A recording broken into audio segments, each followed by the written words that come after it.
What's up, everybody? Welcome to the Ruben Helo Show. That's right. We have changed the name of the podcast to the Ruben Helo Show. Really wasn't sure what I wanted to change it to, but I just know that I wanted to change it. And so it is an ever-developing thing.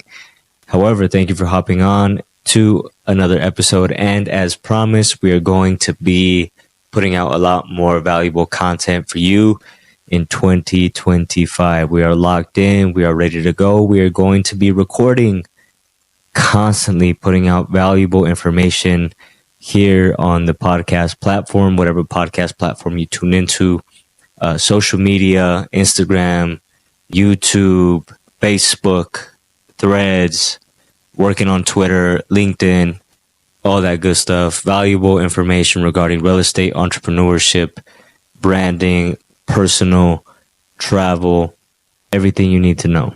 Now, before I get into the episode for today, it is a topic that I'm very excited to talk about.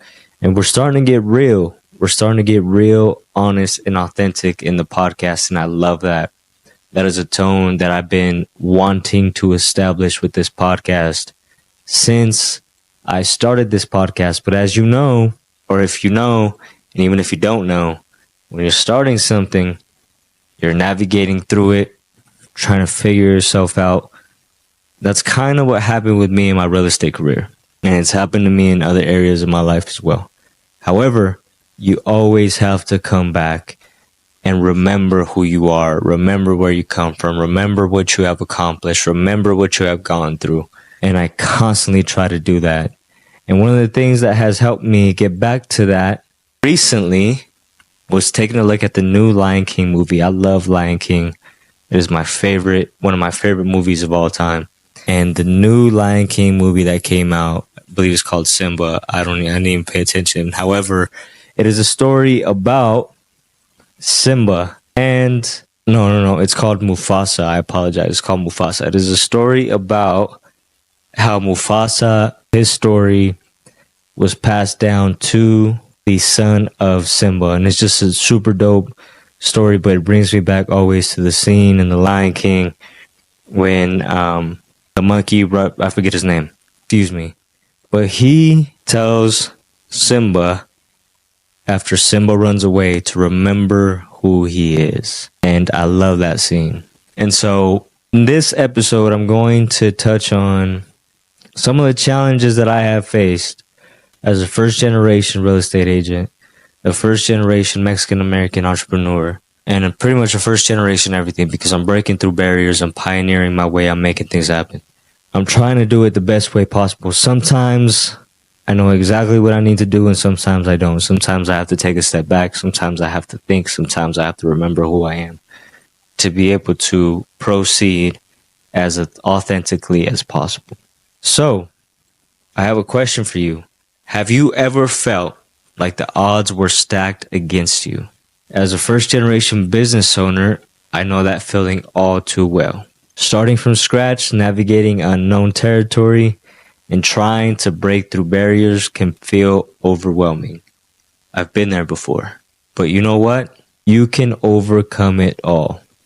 And today, I'm going to talk about how. For those that you don't know, I'm Ruben Helo, first-generation Mexican-American entrepreneur, real estate agent, and investor. I built my business from the ground up. And trust me, the road hasn't always been smooth. But the challenges I face have taught me lessons that have shaped me not just as a business owner, but as a person as well. So today I want to share some of those challenges and the lessons I've learned. So whether you're just starting out or looking for inspiration, you'll leave this episode feeling empowered and a whole lot better. Challenge number 1. When I started in real estate and entrepreneurship, I had limited resources and connections, right? When I started my business, I did not have a big network or a financial safety net. I got licensed June of 2019.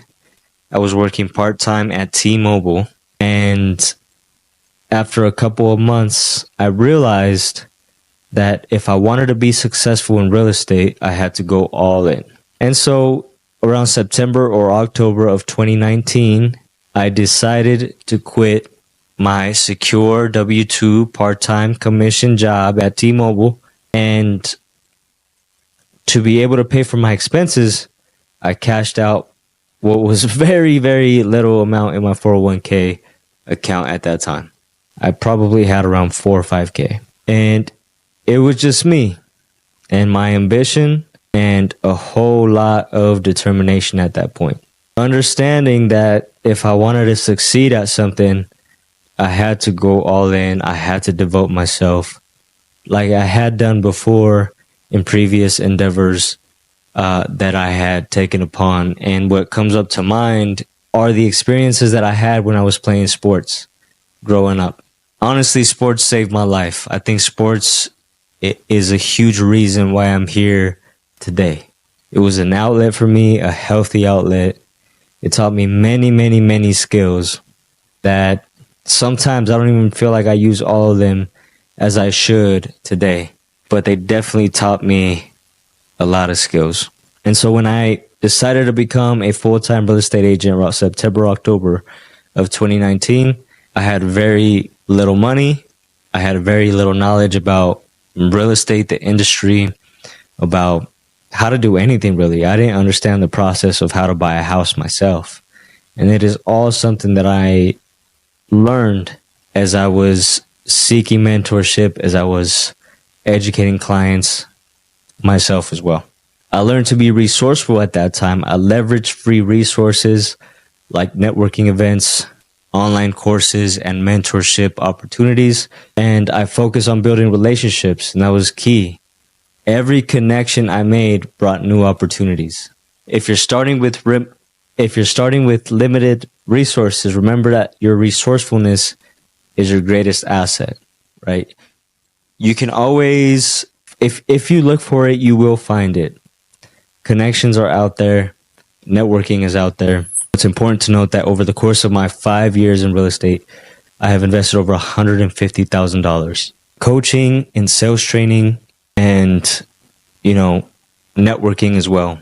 Attending seminars, flying to different states to attend workshops, and continuing to develop myself in that process. I have learned very valuable information and I have made very valuable connections as well.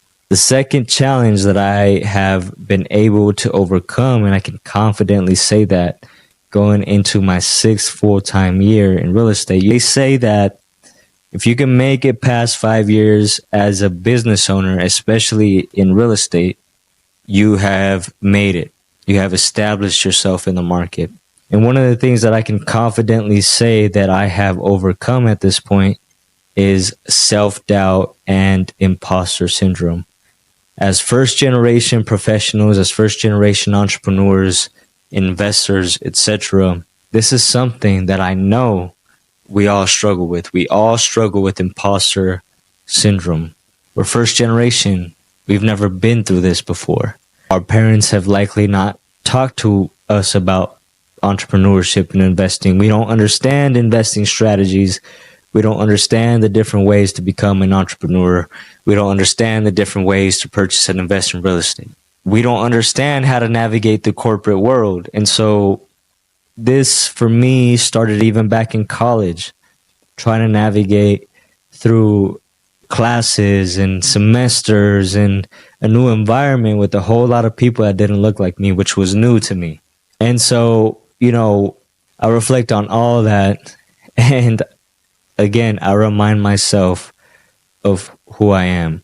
There were moments when I questioned if I was good enough to succeed. There were moments when I questioned if who I was or who I am belonged in this industry, if who I am was good enough in this industry. And so imposter syndrome can creep in and make you feel like you don't belong. What helped me overcome self-doubt was taking action. And no matter how nervous, no matter how anxious, no matter how afraid I may have been or even looked, I knew that I had to go through those uncomfortable situations. And that is something that I learned at a very young age, especially through sports as well, because there were many situations where I tried a new sport. I felt like I wasn't good enough, or I was picked last and I felt uncomfortable, but I kept at it anyways. And that is the most valuable thing that I can, talk about today, is the importance of just simply taking action. Just do it.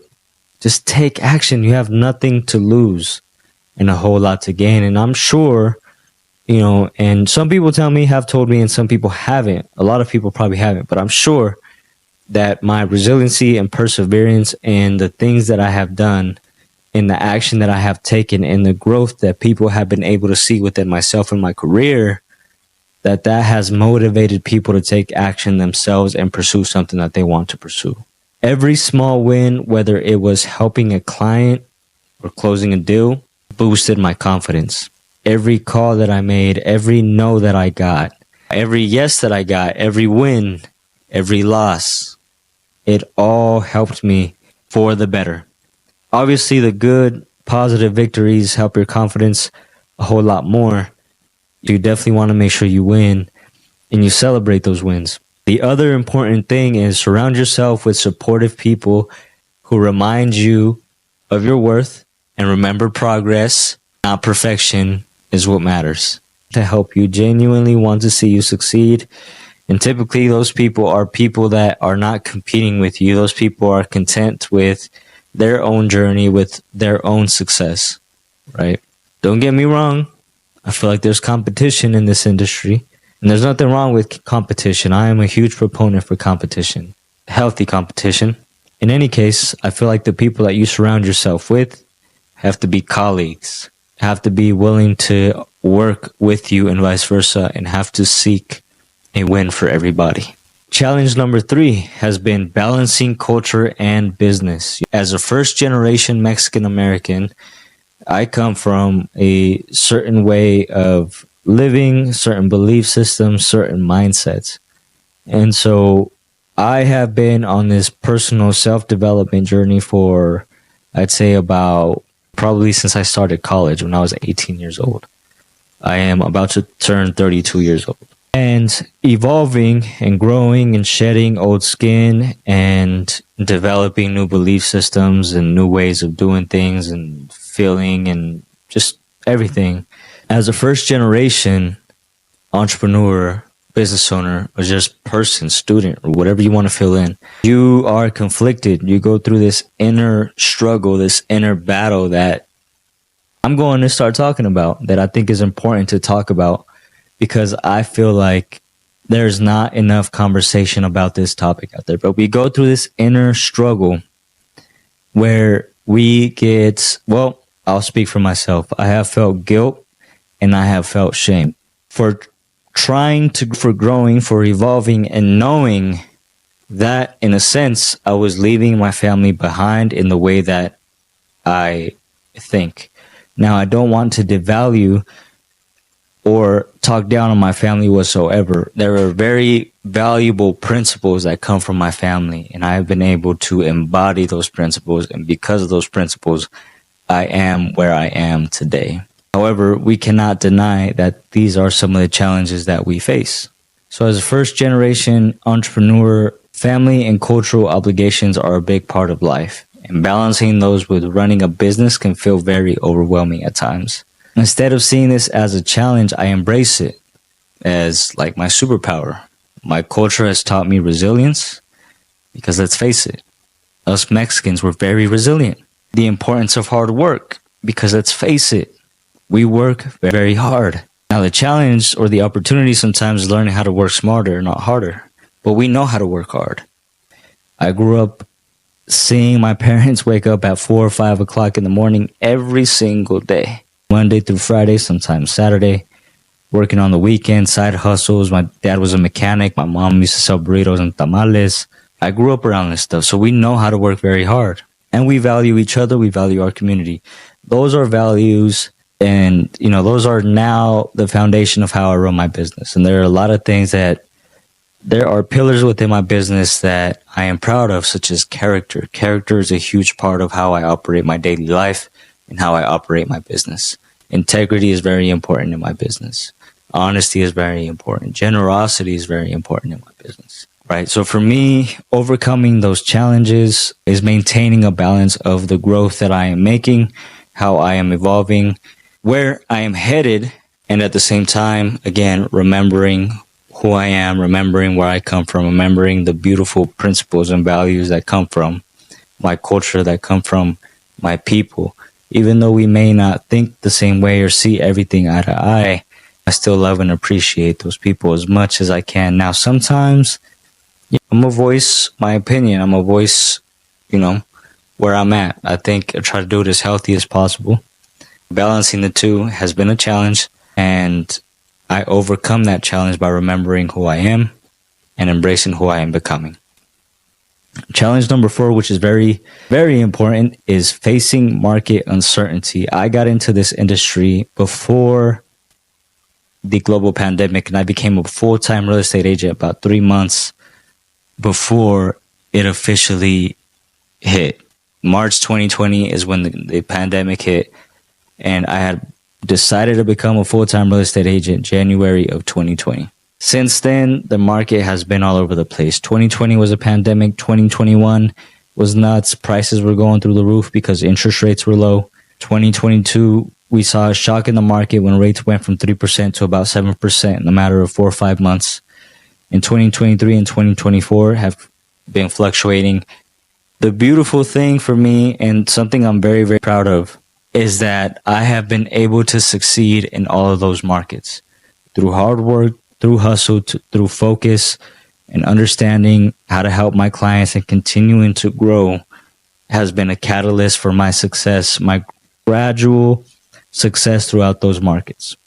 And so facing market uncertainty, it's something that you're going to have to overcome as a real estate agent, and probably in any other type of business that you do, because every business has markets. So, and real estate isn't always predictable. There have been moments when the market felt unstable, as I touched on, and I had to pivot quickly. And so the lesson that I learned is that adaptability is crucial. You have to be able to adapt to the market, and you have to be able to offer a great service based on the market. And that's, ultimately going to help you succeed. The other thing is diversifying my income streams has been very important. Aside from residential real estate, I also sell commercial. I also help investors. I fix and flip. I am an investor. I am a lender as well. So I help with mortgages, refinances, HELOCs. I offer a consulting service as well. I help with business acquisitions and business sales. And so there's a lot of kind of things that I do. And, the reason why they work is because they're all related. Some people say, don't diversify, put your eggs in one basket, become a master at one thing. And I agree with that. I think that that's what I'm doing. And the beautiful thing about what I'm doing is that everything is related. Everything correlates. And I understand it all. So it complements each other and it helps me out. So always have a backup plan, whether it's saving for tough times. You definitely want to make sure you have at least 6 months reserves when you're making the transition into especially real estate or entrepreneurship. Make sure you have a nice nest egg, some nice savings so that, you can weather some bad storms with confidence. So that's super important. Challenge number 5, work-life balance. Work-life balance is something that you don't get unless you plan for it as a real estate agent. You have to, when you get to a certain point, you have to choose what type of life you are going to live and who is going to run your life for you. Because if you let it, your clients will run your life for you. If you don't let it, they won't. However, when you set your boundaries, people respect that. And so it's important for you. It has been important for me to set those boundaries. I work when I say I'm going to work, and I take time off when I need to take time off, and I let people know, and I set those boundaries. So balancing work and life can be impossible when you're building something from scratch, when you're building something from the ground up, especially as a first generation Mexican American, Latino, or whatever entrepreneur. There were times I overworked myself and paid the price for that. I've gotten burnt out. I've gotten upset. I've questioned if it is all worth it. I learned to set boundaries. For me, my mornings are very important, whether that's sleeping in because I need some rest. I like to listen to my body, or going to the gym, meditating, doing yoga. And, afternoons obviously are for work, and evenings are for either unwinding, family, friends, dates, whatever. And if I need to work in the evening, then I do that. It just all really depends, but I make sure that I put things into my calendar and my schedule and follow my schedule as close to a T as possible. You have to protect your energy and prioritize self-care. You can't pour from an empty cup. You just can't. So if you're a first generation entrepreneur or thinking about starting your journey, I want to hear from you. What's the biggest challenge you're facing? Make sure to follow me on all social media platforms. Let me know. Let's build a community where we can learn and grow together. And don't forget to share and like this episode. Share it with somebody else who may benefit from this content. And entrepreneurship and personal growth. And remember this, your challenges don't define you. Your resilience does. If I can overcome obstacles and build the life that I have so far, and the life really that I've dreamed of, and continue to build the life that I want, so can you. Keep pushing, keep growing, and never stop believing in yourself. Thanks for tuning in, for watching, for listening, and I'll see you in the next video.